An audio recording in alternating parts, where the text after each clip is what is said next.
touch. People always talk about my come up, cause I've been going all every summer. Pussy wanna talk about numbers, but your manager buying swipe show, so by me ain't nobody out now that can touch us. Hi, I'm Evan.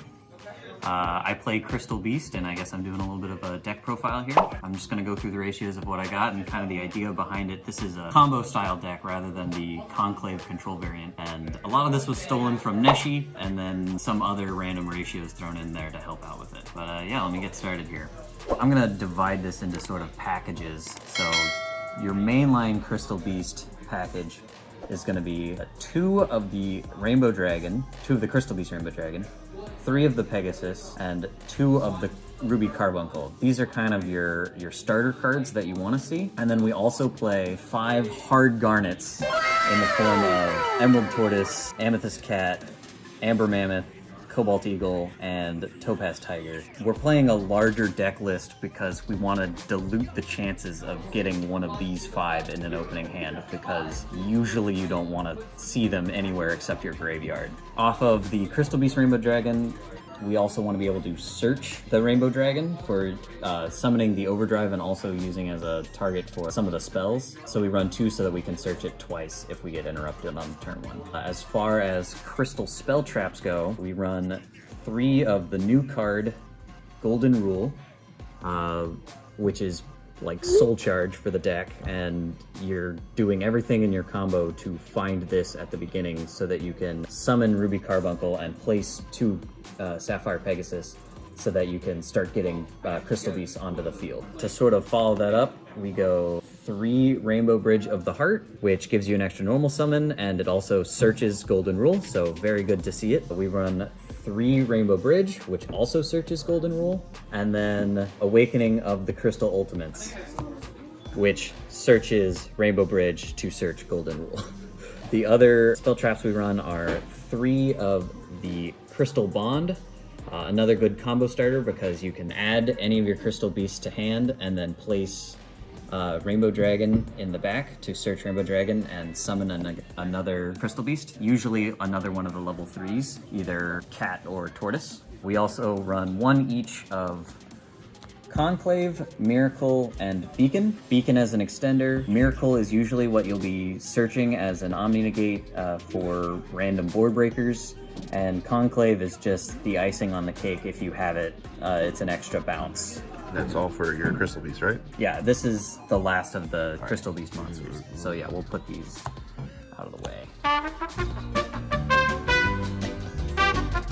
The next sort of package that we're running is a little bit more experimental, but we're running an itty bitty invocation package. So 3 of Alistair, 1 Meltdown, and 1 Invocation. Just because we get 2 normal summons, we might as well use them both for something good, and ending on Mechaba is usually pretty strong if we can get there. That goes alongside this Salvation package, which is also technically part of Crystal Beast, because you send Salvation to grave, search any field spell and a Crystal Beast monster, so you can search either Magical Meltdown or Necro Valley, depending on where you're at in your combo when you dump this. And in this format, Necro Valley seems to be pretty good into a lot of the meta. The last little package we're playing is the tuning with Rev Synchron. I'm only running 1 Rev Synchron because I could only afford 1 Rev Synchron, and the added benefit that if you start with tuning, you get to mill 2 off the top, which could potentially be milling 2 of the bad names, which did save me in a game today. And then lastly, we have 6 slots for non-engine. This is a 50 card pile because we're diluting stuff. Yeah, just sweep that out of the way. The last 6 cards, 3 Fenrir and 3 Ash seem to be the going meta for staples. The Fenrirs can probably be cited out, as well as a couple of the tunings and a couple of the Alistairs for other things that you might want. Board breakers, kaijus, Droll and Lockbird if you're up against a combo deck. Usually having one of these 2 seems to be the way to go. Right. So everything that we've shown so far is facilitating this disgusting mess of an extra deck. What? It's all one-ofs. We've got Lingaribo because I am respecting getting Ibly locked next week at the regional. We've got Baguska if we need to play low to the ground, search a Necro Valley and place Baguska and pass turn, can kill some decks. So sometimes you just gotta do that. We've got the 1 Invoked Mechaba for doing the Invoker combo. 1 Lightning Chidori to deal with sort of back row decks, or, you know, dealing with some annoying monster that we got to get out of the way. And then everything else is kind of part of that mess. So for the Rev Synchron stuff, we run these 3 monsters. Power Tool to search the Golden Rule, and then from there we can kind of make a decision as to whether, if we've got another level 4, if we have Topaz, Tiger, or Amber Mammoth on field, we can sync that off for Nat Beast, and end on Nat Beast, which is usually pretty good. Otherwise, we bring back Rev Synchron to make Crystal Wing for a monster negate, which is also acceptable. The rest of this is part of doing that silly overdrive combo, where you are linking off 2 of the level 3 Crystal Beasts to make Cherubini to send the 3rd one, so that gives you 3 names engraved.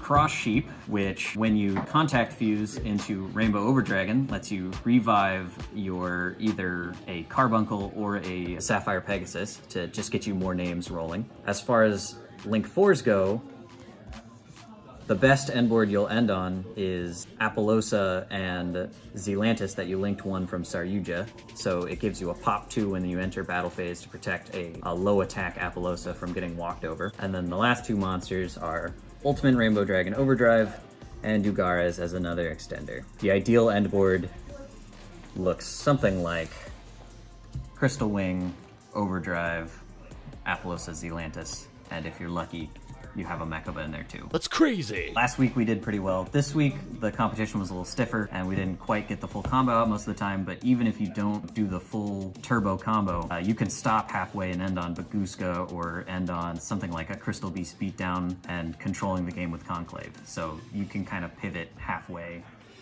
depending on if you get stuck or hand trapped or something. You don't have to show your side deck if you don't want to for the regional, but you can if you want to. The side deck is not totally figured out, so I'll show what I got so far, but It doesn't really matter. We're running evenly. We're running a couple Cosmic Cyclones and a Duster. All right.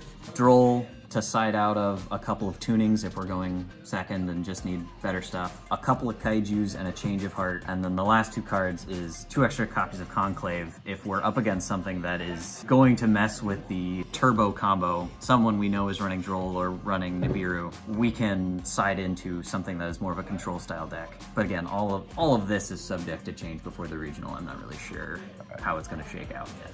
I got another week to figure it out. You do. You have another week. Yeah. Any thoughts on the deck? I mean, I added the Invoked stuff because I had seen a 60 card pile that someone made that was like Invoked, Synchron, a Crystal Beast, which was, I think, Neshi and Dread Guy on YouTube. So this is a slightly cut back version from that is maybe a little more consistent, but still not a 40 card deck where you're going to be drawing the bad Crystal Beast names every hand. Yeah. It's doing okay. I think I could still optimize this a little bit. It's just that the Crystal Beast engine takes up a lot of space in the deck and you can't really cut much. So there are other versions of the deck that are just doing the control style, and I think those are fine too. I just like summoning an 11,000 attack guy and bonking someone for game. And not forgetting Dugares' skip phase. Yes, we will not be making that mistake anymore. All right, we'll make sure that Joe doesn't do it on the stream again. Yep.